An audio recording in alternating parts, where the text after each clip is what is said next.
J'ai connu un ou deux producteurs autrefois, dont un de fiction qui a fait 3 films qui ont marché un peu et que j'ai revu récemment à Paris dans un cocktail de presse chez un autre producteur, un énorme, qui venait de licencier 200 personnes.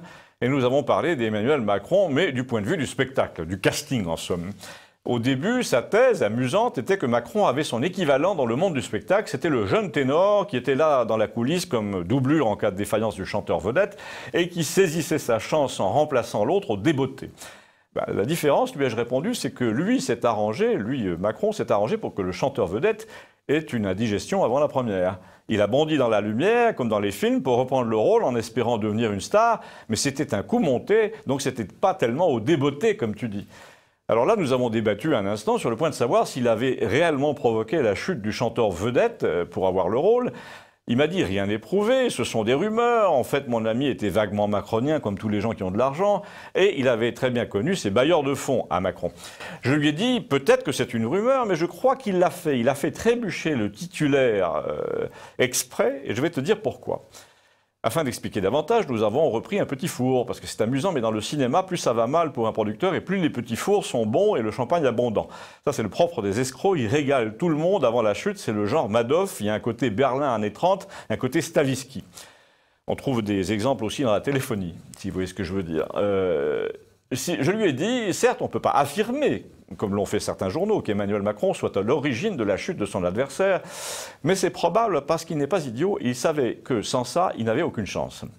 Et là, mon ami producteur a haussé les épaules et il a répondu « je connais peu de types qui avaient autant de chance, au contraire, à l'époque, il connaissait tout le monde, il travaillait à l'Élysée depuis 4 ans, sa femme était dans le showbiz, les télés privées l'adoraient ». Oui, mais ai-je insisté, il savait qu'il n'avait aucune chance s'il ne forçait pas le destin. D'ailleurs, il l'a dit, il a parlé récemment d'effraction devant la presse.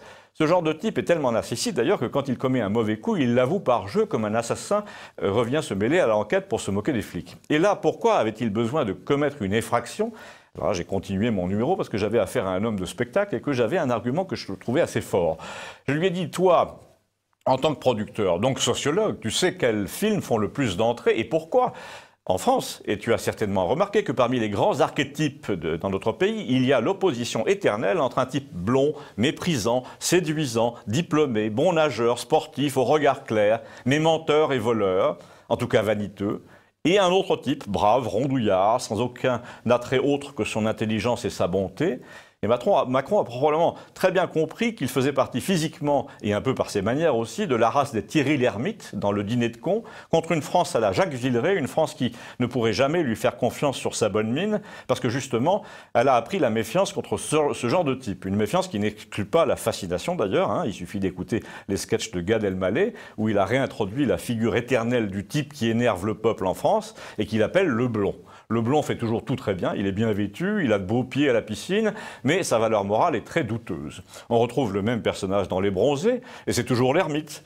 Alors quoi, tu vas me demander? Eh bien, ai-je conclu en sachant très bien qu'en homme de casting, il n'allait pas me donner entièrement tort, pour décrocher le rôle du président quand même, malgré l'aversion, fascination des Français, il ne pouvait pas compter sur ses seules qualités, sur ses seuls avantages, il fallait qu'il discrédite l'adversaire. Et là, j'ai senti que mon ami était vaguement séduit par ma thèse, parce qu'il m'a dit « si c'est vrai, le peuple va réagir comme Jacques Villeray ou Coluche dans les films, et le méchant au regard clair sera démasqué, voire humilié à la fin. Ça reste à voir, mais le scénario se tient. » Eh bien, de la part d'un homme de l'art, ça m'a flatté, évidemment, qu'il le dise, je vous le soumets en tout cas, et si vous voulez faire circuler ce scénario parmi vos amis, envoyez-leur cette séquence en la retrouvant dans Google sous le nom Campagnol TVL. Merci.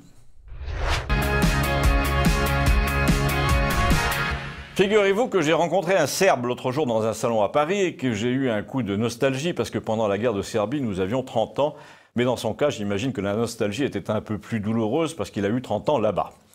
Et il m'a dit une poignée de choses qui m'ont fait réfléchir et je vous les livre là dans l'espoir que ça vous fera réfléchir aussi. D'abord, notre conversation n'était pas sans rapport avec Campagnol. C'était même le prétexte au début. Il m'a dit mais ce que vous racontez sur la vie villageoise là et ses rapports avec la vie urbaine internationalisée, livrée à l'islam, nous l'avons vécu dans une éprouvette à Sarajevo. Et dans les hauteurs de la ville, c'est la même chose au Liban un peu avant. Et d'ailleurs, ça continue. J'ai des cousins à Mostar qui me disent on ne peut toujours pas se blairer.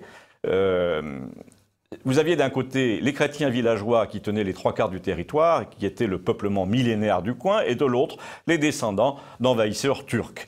À l'époque, vous nous avez dit, mais pourquoi vous ne voulez pas vous entendre avec eux? Mais tout simplement parce qu'ils nous ont massacrés, empalés, il y a plusieurs siècles. C'est d'ailleurs valable pour la Hongrie et la Bulgarie et la Grèce, toutes proches. Alors la question que posent les élites parisiennes, les élites américaines, les élites qui prennent l'avion comme l'autobus, cette question qui consiste à dire, mais qu'est-ce qui se passe? Oubliez vos querelles, on était au XXIe siècle, etc. Ça marcherait encore si c'était des querelles genre Capulet-Montaigu, genre clan écossais qui ne s'entendent pas pour des raisons de dot non versée ou de trahison au XIIe siècle. Mais là, il s'agit d'un peuple qui a envahi et massacré l'autre, envoyé les fils de l'autre en esclavage. Quand les intellectuels parisiens débarquaient à Sarajevo en nous disant de nous entendre avec eux, nous, on les voyait plutôt un peu comme les descendants des SS. Imagine que les auteurs du massacre d'Oradour aient décidé de rester dans la région de Caussade, là, à cause du climat. Imagine qu'après 4 générations, ils aient fait souche, ils tiennent des commerces en ville, ils organisent des fêtes allemandes sur la place du marché de Limoges. Alors forcément, ça ne se passerait pas comme ça.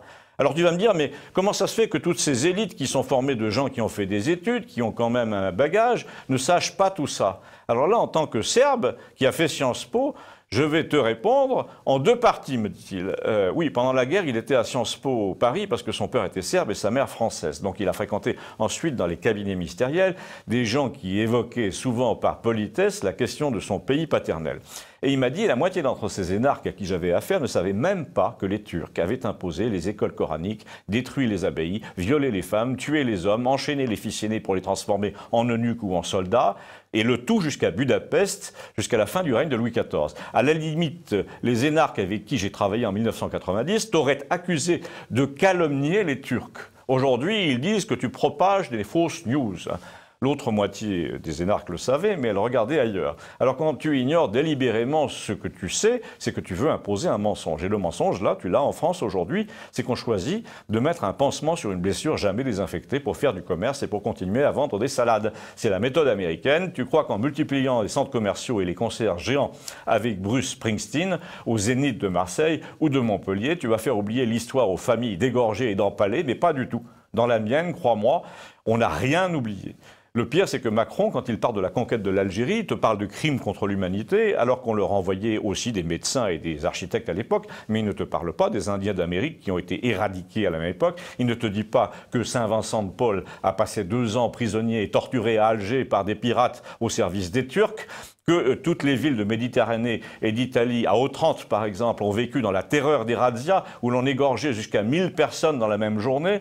Alors tu me diras, ce ne sont pas les mêmes. Il a conclu, ce n'étaient pas les mêmes non plus il y a 40 ans quand les premiers sont arrivés en France comme travailleurs de chez Renault. Parce que maintenant, quand tu vois ce qu'ils font, tu vois aucune différence avec les razzias du 15e. À part peut-être consulter leur téléphone portable avant de passer à l'action. Mais ils éventrent toujours 40 personnes en un quart d'heure. Écoutez, je ne sais pas ce que vous pensez de ce témoignage qui a connu la ligne de front à Sarajevo. Mais vous pouvez toujours me le dire et envoyer le sujet à vos amis serbes. Pour le retrouver, vous n'avez qu'à taper Campagnol TVL sur Google. Merci. Quand on pense qu'il y a encore des gens qui vous disent « je suis sur liste rouge », voire qui ont payé pour ça et qui sont fiers de leur coup, on a un peu pitié parce que la société a énormément évolué depuis 10 ans et je vais vous dire un mot des 10 années prochaines. D'abord, même quand vous êtes sur liste rouge, ça n'empêche pas les équipes électorales d'un certain monsieur 18% là, de vous faire appeler quand même par un robot publicitaire, tout simplement parce que le président de la société de téléphonie, qui est l'un de ses amis, a balancé les listes rouges, ce qui est un délit, mais tout le monde s'en fout. Ensuite, tapez votre propre nom dans Google et vous verrez que vous avez 12 homonymes en France, ou 100, et qu'Internet fournit toutes leurs adresses et le plan pour aller chez eux, donc chez vous. Au passage, vous vous apercevez que si vous avez écrit dans un forum « Je trouve que Martine Aubry ressemble à une mégère au guichet de la Sécu », eh ben, c'est dans Google pour l'éternité, même 8 ans après. Ça veut dire qu'un fan, un inconditionnel de Martine Aubry peut venir sonner chez vous pour vous menacer, même si je veux bien admettre que c'est plus improbable que pour Britney Spears. Ensuite, je ne sais pas si vous avez remarqué, mais les réseaux sociaux, et notamment l'un d'entre eux, le pire, celui dont même les employés vous disent « n'y allez pas », les réseaux sociaux vous demandent « pouvez-vous mettre un nom sur cette photo ?» Alors là, il y a les gens naïfs qui disent « oui, oui, c'est moi ». Et puis ceux encore plus naïfs qui passent leur temps à répondre « oui, je le connais, c'est Marcel Machin ». Ce qu'il faut savoir, c'est qu'il y a derrière le décor des jeunes gens qui programment en ce moment de l'intelligence artificielle avec de plus en plus de talent, mais souvent sans savoir la moindre idée de la façon dont on va utiliser leur talent un jour.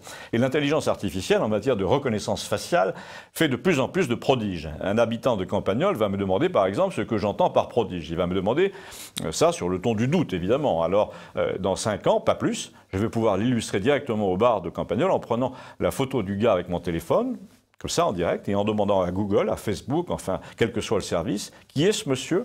Et mon téléphone mettra 1 seconde à me répondre, c'est Marcel Machin.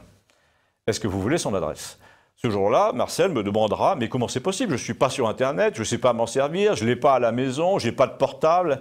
Bien Marcel, je te réponds là, à la cantonade, que ça se peut, comme tu dis, parce que tu as assisté à un mariage il y a 2 ans chez des cousins de Clermont-Lérault, et parce que les filles de 17 ans qui t'entouraient passaient leur temps sur les réseaux, et elles ont renseigné leur album Google Picasa, leur Flickr, leur Facebook, en disant « là c'est Suzanne Machin, c'est Suzanne Truc, c'est Jérôme Le Marchand, là, et là c'est Marcel Machin ».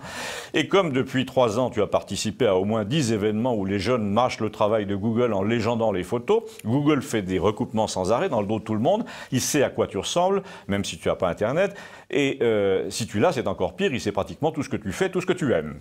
Et là, vous voyez dans l'œil de Marcel quand même, qui commence à vous croire, mais comme il a l'esprit de contradiction, il vous dit « mais moi je m'en fous, qu'est-ce que ça change pour moi ?»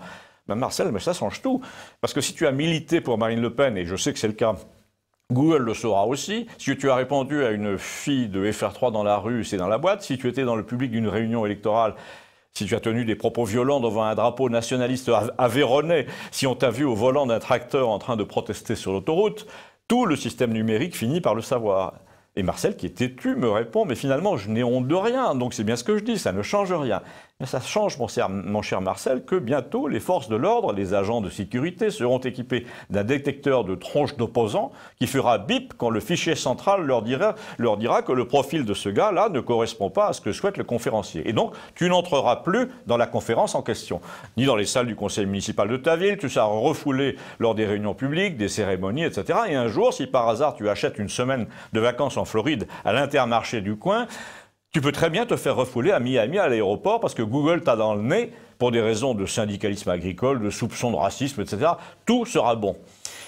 Eh bien, si vous êtes conscient du problème, enfin en tout cas plus que Marcel, et si vous voulez en convaincre l'un de vos amis, envoyez-lui ce sujet en tapant Campagnol TVL sur Google. Merci. La politique locale est le lieu où vous avez le plus de chances de rencontrer des pignoufs, mais de compétition, vous savez, de niveau international. Des hommes de terrain, comme on dit, qui vont tellement au contact de la population qu'ils ont fini par développer une sorte de carapace comportementale et qui serrent des mains sans regarder les gens. Ils écoutent d'autres gens en affectant de prêter l'oreille, mais sans les entendre. Ils cherchent partout du regard les caméras. Et à la fin, on se demande pourquoi des types aussi ignorants d'autrui, mais c'est valable également pour les femmes, Ségolène, NKM, etc., aussi peu sensibles à ce qu'on leur raconte, ont pu prétendre représenter les autres au Parlement. Eh bien, un jour que j'ai assisté à la livraison de plusieurs trains à la SNCF dans une gare locale, non parce que j'étais l'invité, mais parce que je passais par là, je vois une figure de premier plan de la politique, un président de région ou quelque chose comme ça, un socialiste, enfin à l'époque, parce qu'il était tellement opportuniste qu'il a dû finir ailleurs pour garder ses avantages, enfin une figure nationale, dis-je, qui venait inaugurer. Quoi? Le nouveau quai, les nouveaux trains, je ne sais pas. Donc le chef de centre de la SNCF lui explique les nouveautés qui viennent d'arriver et il propose la visite du train témoin tout neuf, là, avec des plastiques qui sentent bon et des rampes en inox qui vont être taguées le mois suivant. Et je ne sais pas pourquoi, on m'a laissé franchir le cordon pour me mêler à la foule sur cette portion de quai sans voyageurs. Ou plutôt, je sais pourquoi, c'est parce que j'avais une barbe blanche et une cravate. Autant les jeunes de la diversité agents de sécurité à Roissy vous plaqueraient au sol les mains dans le dos, même à 70 ans, autant le service d'ordre d'un ancien ministre est sensible à la cravate et à l'âge de celui qui la porte. Je ne sais pas à quoi ça tient, mais la réponse est peut-être dans l'énoncé. En tout cas, je me retrouve au pied du train, à 2 mètres de la Seine, puis sur le marchepied, à suivre le groupe de tête par curiosité malsaine, et le ministre, le président, se fait répéter les chiffres du nombre de places qu'il multiplie par le nombre de trains nouveaux, et il clame derrière lui comme si c'était son argent. Vous entendez, 17 000 places supplémentaires offertes par la région tout de même. Il est où, René ? Je me trompe pas, n'est-ce pas René, ça fait 17 000. Oui, parce que ce genre de type a toujours une sorte de grand témoin avec lui qui lui sert de sparring partner là, devant la presse et qui dit 16 400, monsieur le ministre. Ah merci René, irremplaçable ce René, etc. Le tout sur le ton de Jean-Pierre Mariel, vous savez, un ton de battu-vu qui déclame. Alors après, il prend place juste après le palier, là, dans une sorte de compartiment avec 4 sièges en vis-à-vis. Et il choisit les 3 qui vont venir jouer les passagers sur la photo. Et là, on se serait cru carrément dans la cour de récré, c'était le genre « moi monsieur, moi monsieur ». Alors on s'assied, on sourit, les photographes 4 ou 5 mitraillent, ceux qui n'ont pas été choisis se regardent déçus, même atterrés. Moi qui m'étais éloigné vers la cabine du conducteur, je suis aussitôt rattrapé par le groupe. Le président veut se faire expliquer comment on conduit le train, je les laisse passer, mais j'entends que le chef de secteur là lui explique tout et rien, mais qu'il s'en fout parce qu'il attend le photographe, un autre photographe. Qui avait été désigné spécialement pour ce cliché-là, et qui remonte l'allée centrale. Et avant même que le pauvre type qui expliquait le maniement du train ait fini sa phrase, le président de région se lève, il dit à René d'avertir le chauffeur, il s'en va après la photo, entouré de ses gardes du corps, en passant, se retourne pour dire merci à propos, comme s'il allait oublier, mais il s'adresse à la mauvaise personne, avant qu'on ne l'avertisse de son erreur, après quoi il se retourne vers celui qui lui faisait faire la visite, là depuis le début, et il le remercie sur le ton du « ou avec la tête ». Et là, vous avez envie de lui crier « Mais pauvre minable, ça fait une demi-heure qu'un type t'explique tout et que tu n'as même pas regardé, tu es incapable de le reconnaître après 3 minutes ?» Ben voilà, c'était une tranche de vie ramassée par erreur sur un quai pendant l'inauguration d'un train tout neuf, et c'était pour illustrer que chez ces gens-là, il n'y a plus que la photo qui compte. L'autre chose que ça illustre, c'est que ces gens qui sont ravis que tout le monde les regarde ne voient plus personne. Eh bien, vous connaissez sûrement des personnages qui s'en vont tout de suite après la photo, et vous connaissez sûrement des gens à qui envoyer ce sujet en tapant Campagnol TVL sur Google. Faites-le, merci. Parmi les nombreuses escroqueries que le système économique d'aujourd'hui inflige aux gens de bonne volonté, il y a le mythe de la start-up. Il y a quelques mois, je vous ai parlé de ces jeunes gens de province qui en veulent, qui sortent d'une IUT ou qui sont de simples commerciaux hyperactifs et qui ont mordu à l'hameçon de la start-up sans s'apercevoir que finalement, quand le Conseil général leur accorde 5 000 €, c'est pour se faire mousser, lui. Ces jeunes disent qu'ils ont une bonne idée, on les flatte dans la certitude qu'ils ont une bonne idée. Ce sont souvent des ronds de cuir qui n'y connaissent rien, qui disent que c'est une bonne idée, mais qui s'en fichent. Nos entrepreneurs, là, débutants, n'ont pas compris qu'il ne suffit pas d'avoir une panoplie d'hommes d'affaires, un bureau dans une pépinière d'entreprise, une intelligence convenable, il faut aussi qu'il y ait un marché derrière. Or, une proportion non négligeable de ces jeunes gens sont dans les affaires comme on irait au casting pour participer à The Voice. Le succès en affaires est devenu un moyen pour eux de passer à la télé. Ils voient le fondateur de Mythique ou celui de Free comme des gens du showbiz. On les leur a vendus ainsi. Macron sillonne les bureaux pour inviter les jeunes à jouer à Steve Jobs, là, à porter un projet, comme il dit, pour parler son médiocre langage. Mais c'est un mensonge, c'est l'illusion savamment entretenue que tout le monde peut devenir un entrepreneur américain. Et les Américains ont besoin d'entretenir cette illusion en Europe pour exporter leur modèle, leur imaginaire. C'est un peu l'équivalent des 4 acteurs français, là, vous savez, installés à Los Angeles, qui sont là pour nous faire rêver. La réussite en affaires au coin du garage, c'est déjà un mensonge. Les 3/4 du temps, quand il s'agit de fonder sa start-up à Toulouse avec un copain, quand on n'a pas le niveau et quand on part sur une mauvaise idée et qu'on achète un véhicule d'entreprise dès la 2e année, ça va pas très loin. Mais c'est une injustice encore pire quand on a le niveau, quand on a une bonne idée, quand on travaille jusqu'à minuit, quand on est basé là où il faut. Parce qu'en France, on a très peu de chances d'arriver à quoi que ce soit quand même. Un jeune homme m'a expliqué ça récemment lors d'un dîner à Paris. Il avait une bonne idée, mais vraiment très bonne. Mais il était en train de renoncer à la développer en France et il voulait que j'en parle. Au début, je n'ai pas compris, j'étais un peu gêné. Je pensais qu'il voulait que je décrive son procédé ici dans cette chronique. Mais non, il voulait que je dise pourquoi il allait habiter à San Francisco chez des copains à partir de juillet. Il m'a dit, heureusement, je suis adossé à un brevet et la seule chose que j'ai trouvée, c'est un financement français pour le brevet, à moitié familial d'ailleurs. Mais tout le reste en France est impossible. Quand vous avez fait un IUT, quand vous codez, quand vous réfléchissez à 100 à l'heure, il y a toujours un type qui sort d'HEC et qui lui réfléchit à 10 à l'heure, mais dont le père est polytechnicien, dont l'oncle est ancien ministre et qui vous dit « Je peux vous prêter un bureau, mais il faudrait prendre mon neveu avec vous ». Généralement, le neveu est caractériel, complètement nul, vous perdez votre temps, ces gens vous promènent pour essayer de vous utiliser dans leurs affaires à eux, ils disent un mot sur 2 en anglais, ils vous prennent pour un esclave qui va rester dans sa cage de verre à la Défense, là, à programmer pour eux pendant qu'ils accompagnent Macron à Las Vegas en computer show. Alors vous vous dites, mon anglais est moins bon que le leur, j'ai pas fait HEC, j'ai aucun réseau, mais je vais aller m'installer directement chez leur maître américain là-bas pour demander de l'argent à leur place, comme ça on va gagner du temps. Et c'est donc ce que je vais faire, m'a-t-il dit en juillet, mais comme moi, je n'ai pas la ressource d'hériter de mon père si ça ne marche pas, comme je n'ai pas donc le polytechnicien, comme j'appartiens à aucune secte, à aucune confrérie, je vais réussir, j'y suis obligé, et quand j'aurai réussi, je reviendrai remettre de l'ordre dans ce pays mafieux et complètement vassalisé qu'est devenu la France. Vous voyez, m'a-t-il dit, mon programme est assez simple, il faut utiliser le potentiel de l'adversaire pour développer le sien. Alors je lui dis, c'est bizarre, normalement en affaires on parle de partenaire, pas d'adversaire. Et il me répond, ben justement, c'est en train de changer ça. Et un peu plus tard dans la conversation, j'ai appris qu'il parlait certes médiocrement l'anglais, puisqu'il me l'avait dit, mais qu'il était très courant en russe, parce que sa mère était ukrainienne. Et là, j'ai un peu mieux compris tout ce qu'il disait. Si vous aussi, vous avez compris, ou si vous lui ressemblez, dites-le moi. Et si vous voulez partager ce sujet avec vos amis, allez le chercher sur Google en tapant Campagnol TVL. Merci.